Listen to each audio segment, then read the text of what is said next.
ওই দেখা যাচ্ছে কি মানে আমার ছাত্র। দেখি ওকে জিজ্ঞাসা করে দেখি ফার্মেসির দোকানটা কই। বাবু তুমি ভালো আছো? জি স্যার, ভালো আছি স্যার। আপনি কেমন আছেন স্যার? আলহামদুলিল্লাহ আমি ভালো আছি। এখানে ফার্মেসির দোকানটা কই? আজকে গণিত স্যারক পাইছি, ক্লাসে আমাকে অনেক জ্বালাইছি। আজকে স্যার আমি জ্বালাম।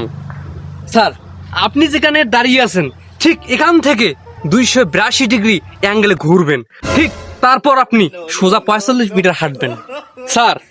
তারপর যে কোণ উৎপন্ন হবে সেই কোণকে পিথাগোরাসের সূত্রে ফেলে লিপিবদ্ধ করবেন। তারপরে ট্যান থিটা আসন্ন মানে অনুপাত ছেদ করে সমদ্বিখণ্ডিত করবেন। তারপর 50 মিটার হাঁটলে ফার্মেসির দোকান পাবেন। আরে ছাত্র, স্কুল জীবনের প্রতিশোধ তুই এখন আমার কাছ থেকে নিলি, মানুষ হতে পারবি না।